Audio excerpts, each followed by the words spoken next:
Et demain, que nous préparent les chercheurs, les ingénieurs dans leur centre de recherche? Alors parmi les trouvailles et les casse-têtes de ceux qui fabriquent le futur, je vous propose de découvrir le biomimétisme. Et pour cela, j'accueille Sidney Rostand, qui est fondateur et président de Bioxégie. Bonjour Sidney. Bonjour Delphine. Alors vous êtes l'un des experts français de ce que l'on appelle donc le biomimétisme. Votre entreprise Bioxégie est un bureau d'études en fait et d'ingénierie qui est pionnier dans ce domaine en Europe. Et la première question évidemment va nous éclairer. C'est quoi le biomimétisme? Alors le biomimétisme, c'est une approche d'innovation, ce qu'on peut aussi appeler une méthode de recherche et de développement, qui consiste à s'inspirer de ce que moi j'appelle l'ingéniosité de la nature. C'est-à-dire l'ensemble des mécanismes, des propriétés, des fonctions, des techniques et même parfois aussi des comportements qu'ont développé les organismes vivants depuis le début de la vie, depuis 3,8 milliards d'années. Organismes vivants, ça peut être des animaux, des plantes? Tous les règnes vivants, donc effectivement, ça peut être aussi des bactéries, ça peut être aussi des champignons.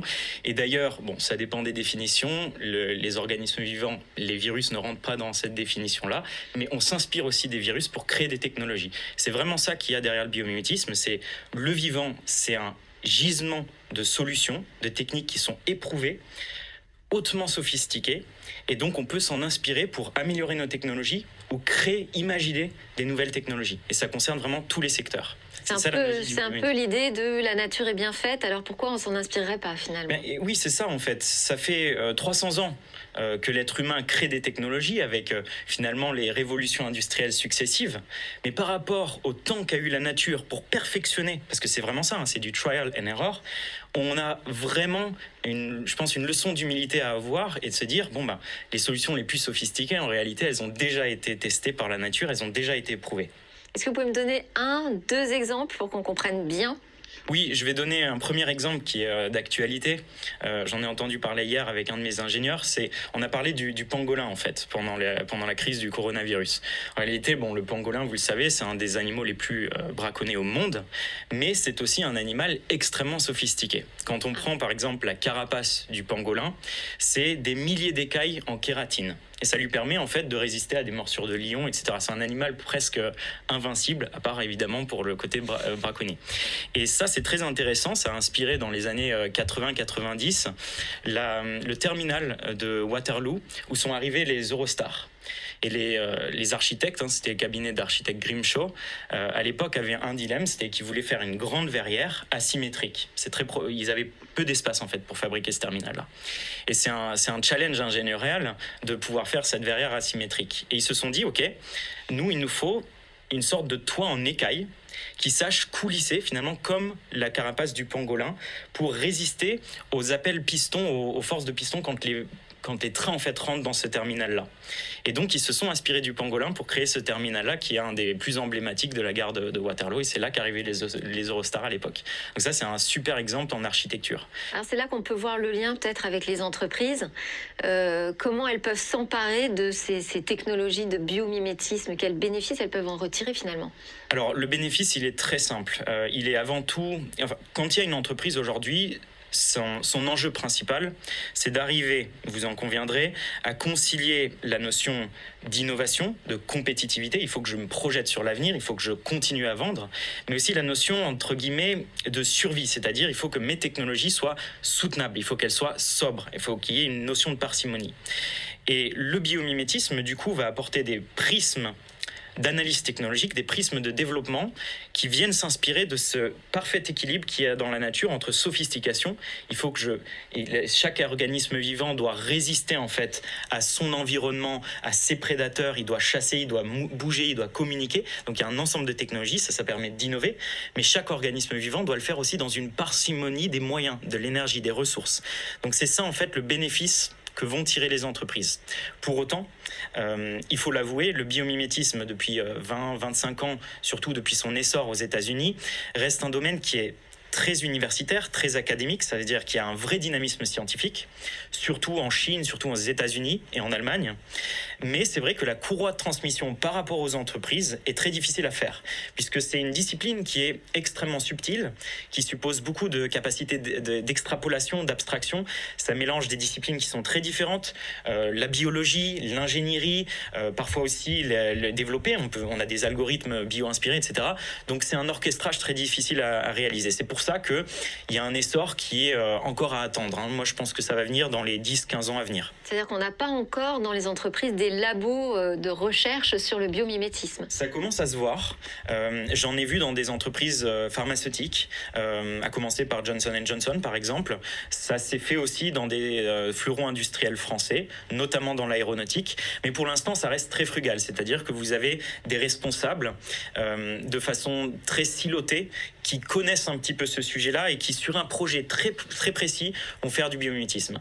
Mais il n'y a pas du tout une systématisation et une tendance aussi forte qu'on le voit, par exemple, sur l'intelligence artificielle dans les entreprises. Elles sont encore très peu sensibilisées à ce sujet-là. Moi, je le vois au quotidien. Parce que c'est peut-être moins facile de s'en saisir aussi.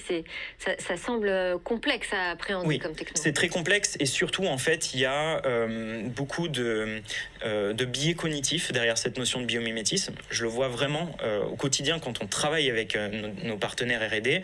Vous avez des directeurs d'innovation, des directeurs R&D qui nous disent « Non mais attendez, moi je ne vais pas aller créer ma technologie aéronautique en s'inspirant de l'aile du papillon. » Donc il y a c'est un faux préjugé qui est de se dire la nature elle est très frugale, elle est très simple.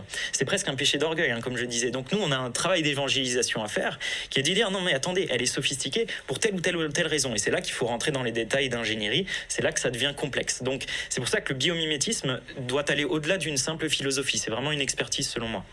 Alors, Benoît Grossman et Godefroy de Bensman, je vous avais dit que Sydney était très clair. Je crois que c'est confirmé, mais vous avez peut-être quand même des questions, des choses que vous n'avez pas tout à fait comprises sur le biomimétisme. C'est très clair, mais moi, ma question, c'est le modèle économique. En fait, vous vendez de la recherche, finalement, et de l'innovation à des industriels ou à des entreprises qui cherchent l'innovation, finalement, et qui n'ont pas les moyens d'avoir, je dirais, une équipe de biomimétisme. Alors, notre métier chez Bioxégie, c'est effectivement de travailler avec les départements R&D, les départements innovation ou projets, produits parfois aussi, d'industriels français, et d'ailleurs aussi maintenant européens. Et donc, on va imaginer, concevoir et après développer des technologies bio-inspirées ou des produits bio-inspirés avec leurs équipes.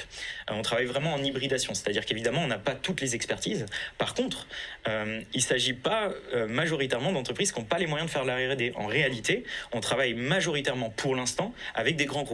Et je ne vais pas citer tous les noms, surtout ici, mais vous avez des grands groupes dans l'aéronautique, dans le luxe, dans l'énergie, dans les transports. Ça touche vraiment, enfin, nous on le voit, on commence à découvrir un ensemble de secteurs tout à fait incroyables et sur des sujets auxquels nous-mêmes on ne s'attendait pas forcément. C'est ça la beauté de cette méthode qui est le biomimétisme. Après, la bonne nouvelle, c'est qu'en réalité, on commence à travailler aussi avec des PME, des ETI. On en a une en Savoie, une en Bretagne, une en Occitanie. C'est ça qui est très intéressant, c'est que en fait, on n'est pas obligé d'avoir des moyens R&D faramineux pour faire du biomimétisme. Après, ça demande beaucoup d'agilité d'approche. Ça se fait pas du jour au lendemain. C'est quoi le temps entre le moment où vous commencez à travailler avec eux et le moment où ils sortent quelque chose qui est issu de la collaboration avec vous? Ça dépend. On a des projets sur de l'algorithmique dans la mobilité, notamment ferroviaire. On est dessus depuis 1 an et demi. Donc, c'est des projets qui sont très longs.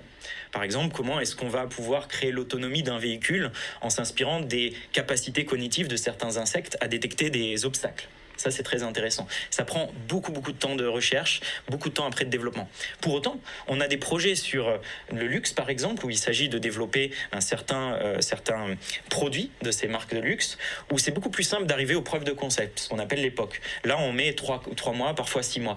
Donc, je dirais qu'en moyenne, nos projets, c'est 6 mois de travail. Alors, tout dépend en fait de la manière dont les entreprises font appel à vous. J'imagine que parfois, vous êtes en amont, presque le centre de R&D.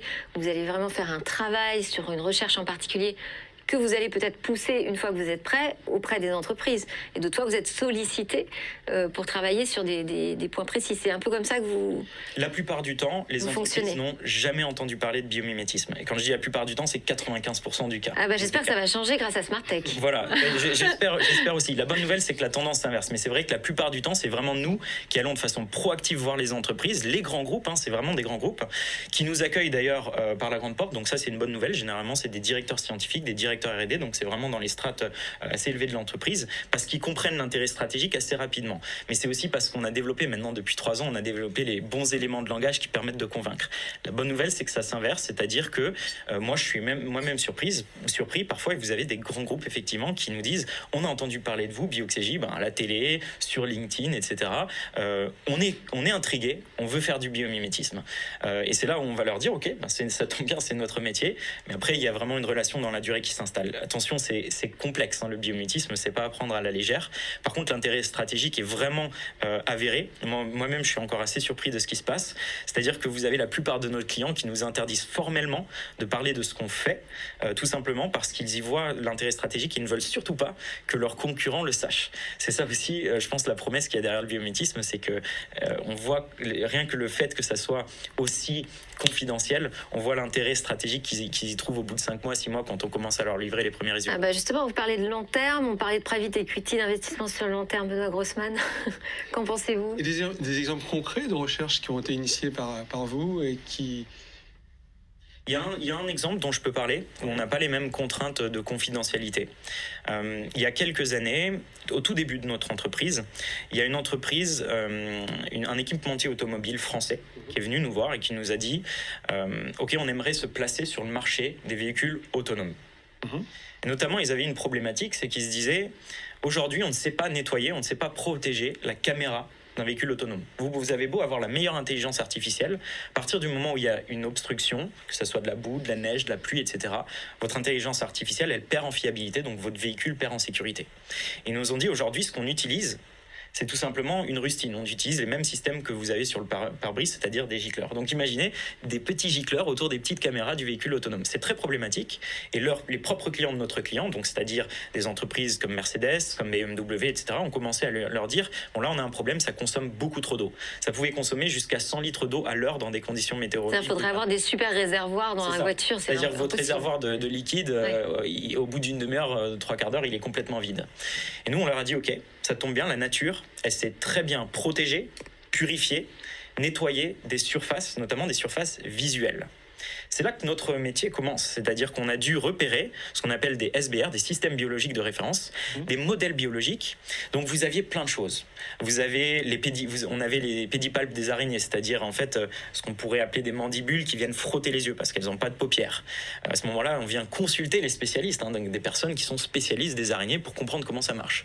Et à la fin, on s'est arrêté sur un modèle qui était super intéressant, ce qu'on appelle les membranes nictitantes. Les membranes nictitantes, c'est ce que vous avez notamment, vous le voyez très bien chez les chats ou les chiens, c'est les troisième paupières blanches qui viennent se fermer derrière les paupières principales. Chez nous, c'est atrophié, c'est la petite membrane rouge que vous avez sur le coin de l'œil. Et on s'est dit, chez les dromadaires, donc les dromadaires et les chameaux, donc les camélidés, c'est très intéressant puisqu'ils font face à des conditions arides, donc ils doivent conserver un maximum d'humidité corporelle, mais aussi à des conditions particulièrement difficiles. Les tempêtes de sable, et le sable, c'est des tout petites impuretés. Et donc là, on est allé consulter le spécialiste mondial des camélidés, je vous laisse imaginer le personnage, pour comprendre en fait et décrypter plus précisément comment est-ce que ça marche, comment est-ce que la membrane est constituée, quelle pression elle exerce sur le globe oculaire, comment elle est activée, comment est-ce que la glande lacrymale marche, à quelle fréquence, dans quelles conditions météorologiques, etc., pour créer un système mécatronique. Bon, là, c'est là où je ne peux pas rentrer dans tous les détails puisque c'est encore évidemment en développement, mais un système mécatronique qui en fait n'utilise pas un système de gicleur, mais qui utilise un système semblable à la membrane nictitante du camélidé. Ça peut vous paraître farfelu. Donc on a des paupières en fait sur ces capteurs. Alors c'est un terme qui est élégant, c'est effectivement comme ça qu'on pourrait le noter. Bon, c'est tout un système mécatronique, il y a aussi l'activation, etc. Mais ça marche puisqu'on a eu dans les premières estimations une consommation 10 fois inférieure en eau. Donc on était vraiment on a répondu au challenge qui nous a été posé. Mais après, il y a aussi des challenges industriels. Comment est-ce qu'on fait pour que ça soit fiable sur tant et tant de centaines de milliers de kilomètres? Comment est-ce qu'on fait pour que ça soit produisible dans une gamme de coûts précise, etc.